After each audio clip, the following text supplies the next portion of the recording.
भाई उस बारे में बात करते हैं यार थोड़ा। बैक टू पॉलिटिक्स, आप कह रहे थे कि यार देखो, पॉलिटिक्स में मैं चैनल तो देखो, मैं बहुत सारी बातें करता था, मैं सोशल इश्यूज पे बात करता था, वुमेन को लेके मैं बहुत बात करता था। एक वीडियो तो मेरी मदर ने के साथ मिलकर मैंने बनाई थी। लेकिन मेन जो सबसे ज्यादा मुझे प्रॉब्लम थी, पीयूष भाई, अगर आपसे मैं बोलूं कि आप अपने आसपास ना जितने भी लोग मिले होंगे, आप किसी से पूछ लेना कि यार क्रिमिनल हमारे ऊपर जीत के आने चाहिए, कभी कोई ऐसा बंदा नहीं मिलेगा जो कहे कि हमारे ऊपर क्रिमिनल जीतने चाहिए। आप कोई नहीं मानेगा। आप, मैं कह रहा हूँ, मैंने बहुत सर्वे किया है, बहुत लोगों से बोला यार क्रिमिनल क्या है। यहाँ से थोड़ी दूर पे पार्लियामेंट है, 43% ऐसे कैंडिडेट जीत के आए हैं जिनके ऊपर क्रिमिनल चार्जेस हैं। अच्छा भाई, क्वेश्चन से पहले आप समझ गए इस बारे में बात करने वालों में। क्रिमिनल चार्जेस हैं। अच्छा, इसमें मैंने पूरा नहीं करा, भाई का चालू हो गया। बस माइंड रीडिंग भी करते हो क्या भाई आप? तो जैसे क्रिमिनल हैं 43% पार्लियामेंट के अंदर क्रिमिनल हैं।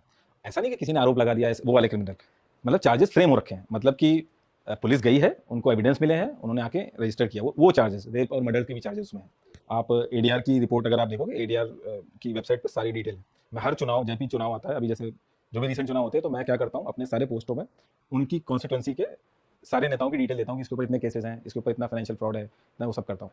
तो वो अभी मैं बताऊंगा आगे आपको, फिर से वीडियो की तरह। वीडियो की तरह वो मैं आपको भी आगे बताऊंगा। तो आपको मतलब ये क्वेश्चन नहीं आता कि यार अगर हम, कोई चाहता ही नहीं है क्रिमिनल्स को वोट करना, तो कैसे ये 43% छोटा मोटा नंबर नहीं है, कैसे आके बैठ रहे हैं वो?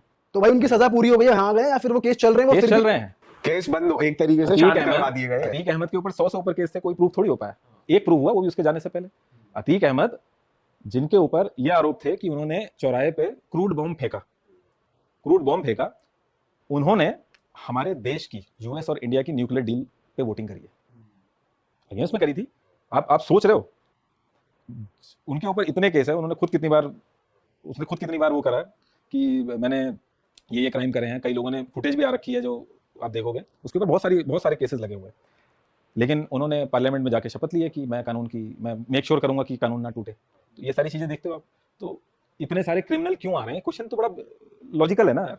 इसी क्वेश्चन को लेके हम पहली वीडियो करी थी हमने, पहली नहीं दूसरी तीसरी करी थी, लेकिन ये शुरू से माइंड में था, बहुत रिसर्च करी थी हमने इस पर। तो बाद में पता चला जो आप सोचते हो सब चीज़ें बहुत अलग रहती हैं। ग्राउंड रियलिटी, पॉलिटिशियंस की भी मजबूरी है, क्रिमिनल्स की भी मजबूरी है, और ये पूरा गेम चल रहा है। ये पूरा सिस्टम ही ऐसा हो गया भाई कि केस बाहर ही नहीं आते। अब जुडिशियल सिस्टम ही ऐसा है कि भाई सब ये दब जाता इंडिया है। में है या ये बाहर भी हर जगह हमें पता नहीं बाहर चलता? नहीं, या बाहर इतना गेम नहीं। ये अमीर मुझे तो पर्सनली ऐसा लगता है कि बाहर भी होगा, जैसे यहाँ पे डिग्री ज्यादा होगी, पर बाहर भी होता होगा। ऐसा नहीं कि वो लोग क्लीन है पूरे। भाई करप्शन तो होगा भाई। यार होगा करप्शन वगैरह है, लेकिन इंडिया की जो पॉलिटिक्स है, जो बूथ लेवल पे चलती है, वोटिंग वगैरह, उसमें क्रिमिनल बहुत इंपॉर्टेंट रोल प्ले करता है। अगर आप कल को नेता बनना चाहते हो, तो चलो इसको भी अब डिटेल में बात कर लेते हैं। अगर आप नेता बनना चाहते हो, तो ऐसा नहीं है कि बस गए, लिमिट तो ये है कि एक अगर एमपी है, मेरे ख्याल 50 से 70 लाख के बीच में लिमिट है, इतना आप खर्च कर सकते हो एक एमपी। यही रेंज है, अलग अलग स्टेट पे डिवाइड होती है, आप एक बार चेक कर लेना, यही रेंज है वैसे। तो इतने, ये तो रूल है, लेकिन इतने में आपको भी पता है, इतने में तो पार्टी टिकट ही नहीं देने की जो पता है 60,000 करोड़ लगे हैं, तो आप समझ रहे हो कि कितना पैसा इन्वॉल्व है इस सब चीज़ों में। जो क्रिमिनल होता है वो मसल पावर और ये पैसा इकट्ठा करने की, दोनों की बहुत बढ़िया कॉम्बिनेशन होता है। नेता के लिए वो बहुत काम की चीज़ होता है। उसको भीड़ इकट्ठी करनी है, सबसे पहले नंबर पे वो आगे है, उसका लिंक कितना है, पैसा इकट्ठा करना, पैसा व्हाइट कॉलर, जो जिस एरिया का जो नेता है उसके बड़े बड़े बिजनेसेस हैं, बिजनेसमैन हैं वहाँ पे, बड़े बड़े इंडस्ट्रियलिस्ट हैं, तो वो उनसे पैसा वही लोग लेके आते हैं पार्टी फंड के नाम पे। वो पैसा लेके आते हैं पार्टी फंड के नाम पे, और वहां से ऐसा पैसा इकट्ठा होता है। इसलिए बहुत इंपॉर्टेंट, और पहले बहुत इंपॉर्टेंट रोल अब ज्यादा प्ले करने लगे हैं। पहले तो ये रहता था इन लोगों से यही सब काम कराए जाते थे कि बूथ कैप्चर करा लो, ये करा लो, फिर लेकिन ये भी समझदार होते गए कि भाई पैसा मैं ला रहा हूँ, बूथ कैप्चर मैं कर रहा हूँ, भीड़ मैं इकट्ठी कर रहा हूँ, सब सफेद को कुर्ता तुम लोग पहनोगे। तो फिर उन्होंने ये भी आगे उतर गए, इनमें भी समझ आया, ये भी बहुत डेवलप हुए हैं जितने क्रिमिनल हैं, आप देखोगे बहुत प्रोफेशनलिज्म आ गया इन लोगों में भी। तो ये जो मजबूरी है इंडियन पॉलिटिक्स की और क्रिमिनल्स की, ये हमने वीडियो में बात करी है। अब और डिटेल में आपको जानना होगा तो वो आपको वीडियो ही देखनी पड़ेगी। वैसे तो भाई देखा जाए तो दलदल ही है एक तरीके का, कि दलदल आपको बहुत बड़ा गंदा है। काम भी करना है और अच्छा भी करना है, लेकिन गंदा ज्यादा करना है पीछे से। लोगों की भी गलती है कि मतलब एक शराब की बोतल और 500 रुपए में जो वोट बेच देते हैं, ये भाई बहुत बड़ा वो है। लेकिन मैंने वो भी देखा, उनकी भी मजबूरी है, हर तरफ दिक्कत है ना उनके लिए भी। कोई भाई इससे नहीं लेंगे उससे लेंगे, वो भी अलग तरीके से दिक्कत कर रहे हैं। तो वो, लेकिन उनको ये समझ में नहीं आता 500 रुपए और दारू के लिए जो वोट आपका बिक रहा है, जो इतने 1000 करोड़ रुपए लगा के जो नेता आ रहा है, वो रेट ऑफ इंटरेस्ट नहीं देखेगा अपना। जिस पैसे में आपके स्कूल बनते आपके बच्चों के लिए, आज आपको प्राइवेट स्कूल में इसीलिए तो भेजना पड़ रहा है क्योंकि गवर्नमेंट स्कूल नहीं है, यही तो इसीलिए तो है। वो आप क्योंकि बेच आए हो ना वोट आप अपना दारू और पैसे में, तो ये दिक्कत है। लेकिन उनके सामने भी दिक्कत है, वो क्या करेगा, इधर नहीं जाएंगे तो उधर से जाएंगे। भाई ये इतना बड़ा मुद्दा है कि अगर मैं देखो हर किसी की अपनी आप मजबूरी बन गई है, और अगर हम यहाँ बैठ के सिर्फ ये बात करें कि इसका सोल्यूशन क्या है ये है, तो कोई रेलेवेंस नहीं रहेगा उस चीज का। तो मैं आपसे ये जानना चाह रहा हूँ कि अब आप क्या प्रैक्टिस फॉलो करते हो पर्सनल लेवल पे, कि भाई मैं ये करूंगा, जो मैंने रिसर्च करी है, मेरे को ये चीजें समझ में आई है, मैं वोट करने से पहले ये प्रैक्टिस करूंगा या ये जानूंगा, या ये जो आप करते हो वो जानना चाहूंगा मैं। यार बहुत ही बेसिक सी चीज़ है, ये इतनी कॉम्प्लिकेटेड है नहीं। मैं हर चुनाव से पहले मैं डिटेल वेबसाइट शेयर करता हूँ। आपको बस सिर्फ कुछ क्लिक करोगे, आपको पता चल जाएगा आपके एरिया से जो बंदा खड़ा है उसकी कितनी प्रॉपर्टी है, मतलब एटलीस्ट ऑफिशियली तो पता चल ही जाएगा कितने क्रिमिनल केसेस हैं, कितना हुआ है। कुछ तो रूल बनाओ आप अपना कि यार आपके घर पे कोई रेपिस्ट, कोई मर्डर आके वोट हाथ जोड़ के दांत दिखा के वोट ना मांग सके, इतना तो रूल रखो ना। ऐसे बंदे को तो वोट मत दो, वो किसी पार्टी का भी कर रहे हैं, लेकिन लोगों की भी मजबूरी है। मैं वो भी आपको बता दूं, क्या है ना कि ये जो गवर्नमेंट का सिस्टम है ये बहुत ही ज़्यादा टूटा हुआ है और जानबूझ के इसको तोड़ा गया है, क्योंकि ये सिस्टम को वीक रखते हैं। जैसे कोई नेता है, आप जो भी जिस भी एरिया में आप हो गए, उस एरिया का नेता ये करता है, अपना जो सिस्टम है उसको वीक रखता है। और अब वो सिस्टम वीक है तो आपको फिर जाना पड़ेगा नेता के पास। अब नेता अपनी कास्ट, आप अपनी कास्ट वाले को देगा, तो इससे दोनों चीज़ें, मैं कह रहा हूँ आप एक FIR रजिस्टर करा के दिखा दो। FIR रजिस्टर आपके साथ गलत हुआ, आप FIR रजिस्टर करा के दिखा दो, आपको उसके लिए जुगाड़ चाहिए, आप नहीं करा पाओगे। सही बात। बड़ी बेसिक सी चीज़ लग रही है ना, ग्राउंड रियलिटी है, FIR रजिस्टर नहीं करा पाओगे आप। ये बड़ी बेसिक सी चीज़ें बता रहा हूँ, आप अपने आपके साथ जो हुआ है वो कंप्लेन नहीं कर सकते। ये सिस्टम सबको पता है, ये फेल है, लेकिन ये अगर सही हो जाएगा तो नेताओं को कौन पूछेगा? अरे भैया अब ये तो हो नहीं रही है, आप क्या करोगे? अब FIR रजिस्टर नहीं हो रही है, अब आप क्या करोगे? चलो भैया अपनी कास्ट के कौन से नेता हैं पकड़ो, उनके पास जाएंगे। मैं दूसरी कास्ट वाले के पास जाऊंगा, मेरी मदद ही नहीं करेगा। तो ये सब बटा है ना, सबकी मजबूरी है, नेता की मजबूरी है, क्रिमिनल की मजबूरी है, वोट देने वाले की मजबूरी है।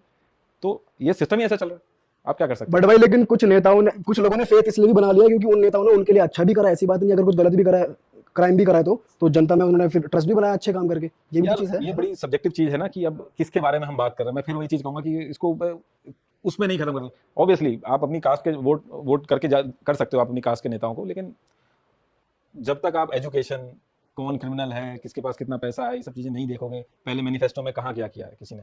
अब आप अभी आप देखोगे मैनिफेस्टो में स्कॉलरशिप, यंग लोगों के मुद्दे नहीं रहते हैं।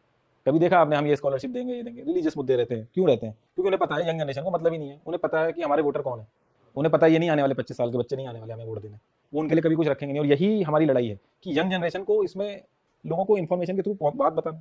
50% जनता ऐसी है इंडिया के अंदर जो 25 साल, मतलब टोटल पॉपुलेशन की 50% जनता 25 साल से कम की है, और मेरे ख्याल 65-35 से कम की। इतने बड़े उसमें पार्लियामेंट के अंदर 65, मेरे ख्याल 54 या 55 एवरेज एज है पार्लियामेंट के अंदर, यानी कि पार्टिसिपेशन ही नहीं है। आप अभी मोबाइल निकालो और आप सर्च करो कि जो सबसे यंगेस्ट लीडर है वो कौन है, टॉप 10 डाल लो आप, जो भी नाम आएंगे मैं गारंटी कह सकता हूँ वो ऐसा नहीं कि उनकी खुद की कोई काबिलियत है, वो किसी पर्टिकुलर कम्युनिटी को बिलीव करते होंगे, बिलोंग करते होंगे, या किसी पर्टिकुलर बाप के बेटे होंगे, वो उसलिए आ गए हैं। यंग जनरेशन का पार्टिसिपेशन ही नहीं है, आप घुस ही नहीं सकते।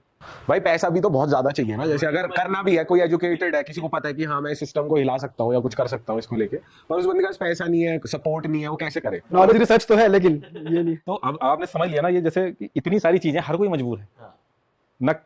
आप मजबूर हो, आप घुसने से मजबूर हो, वोट देने वाला मजबूर है, इलेक्शन खड़े होने वाला मजबूर है, क्रिमिनल मजबूर है, सारे तो मजबूर है। सिस्टम ही ऐसा बना भाई हम बैठ के बात ही तो कर सकते हैं इस बारे में कि हाँ भाई वो बंदा करप्ट है, हमारी ये करप्ट, जो आश्रम में दिखाया जो वेब सीरीज है, वैसे वो सामूहिक विवाह कर रहा है, अगली तरफ वो शुद्धिकरण भी कर रहा है, पागल बना रहा है। तो उसने बिलीव, मतलब ट्रस्ट गेन कर लिया, जनता को इन्फ्लुएंस कर लिया, एक तरफ गलत काम भी हो रहा है। लेकिन मैंने इतना तो समझ लिया कि इन्फॉर्मेशन ही एक तरीका है जिसकी वजह से आप ये लड़ाई आप लड़ सकते हो। इन्फॉर्मेशन से आप बहुत सारी चीज़ें कर सकते हो। लोगों को अगर पता चल गया ना कि ये चीज़ है, इन्फॉर्मेशन से इसीलिए लोग डरते भी हैं। भाई ये भी सेम सिमिलर केस अभी वही जो हमारे हरियाणा के रेसलर्स हैं, जो प्रोटेस्ट चल रहा है कि उनको छेड़ा गया है, वो भी भाई कितना गलत है, वो भी तो मंत्री है। मैंने उस पर मैं रिसर्च कर रहा हूँ, पूरी रिसर्च करूंगा तो फिर मैं बता पाऊंगा कि गलत है, सही है, कैसे क्या है। अभी तो लग रहा है कि गलत है। नेक्स्ट वीडियो वही आने वाली है। कर रहे हैं रिसर्च अभी, जैसे पता तो चले ना, वीडियो तो बना दी, 4 ट्वीट देके, माइक लेके लाइव जाके बात कर लिया आपने, उससे लोगों का टाइम खराब होता है। उसमें अगर हम इस चीज में सक्सेसफुल रहे कि हम एक्चुअल रीजन पता कर पाए, जो चीज ऑलरेडी न्यूज चल रही है वो बताने में हमारा इंटरेस्ट अभी तक आपको कुछ इस केस के बारे में ऐसा पता चला जो नॉर्मल जनता को ना मैं पता भी वो चला? बताने से बचूंगा। अच्छा थोड़ा सा कुछ बैक कर लो उसको, तो वो फिर ज्यादा सही है। अच्छा भाई, एक सिचुएशन दूंगा मैं आपको। आपने नायक पिक्चर देखी है जिसमें अनिल कपूर एक दिन का बनता है सीएम, मिनिस्टर बनता है और चेंजेस करता है? अगर आपको सेम सिचुएशन में डाल दिया जाए, आप क्या करोगे? मैं यार सबसे पहली चीज ये करूंगा कि लड़कियां सेफ रहे। पहले तो यार मैं अपने घर में अपनी बहन को ट्यूशन लेके जा रहा हूँ, मैं अपनी मम्मी के साथ जा रहा हूँ, मेरे घर में यंग सिस्टर है उसके साथ जाना पड़ रहा है, मेरी वाइफ के साथ मुझे जाना पड़ रहा है। इतनी प्रोडक्टिविटी खराब रहती है। हम लोग बातें करते हैं हम चांद पे पहुंच गए हैं, लेकिन 5 बजे के बाद अगर हम अपने घरों से औरतों को नहीं बाहर निकाल सकते तो ये सब फिर बातें हैं। सही बात। अरे वाह, आपने ये वीडियो यहाँ तक देख ली भाई, तुमने हमारी मेहनत सफल कर दिया। तुम ही लोग हो असली रियल हिट। और अगर आपको बहुत मजा आ रहा है ऐसी क्लिप्स में, ऐसी वीडियोस में, तो फटाफट जाइए प्लेलिस्ट पे बिंज वॉच कीजिए, सारी वीडियोस देख डालो और मौज काटो। That is it. हम मिलेंगे नए पॉडकास्ट में, नई क्लिप में। Till then bye bye, see you, take care, do subscribe. Best of real talk only. Okay, bye bye.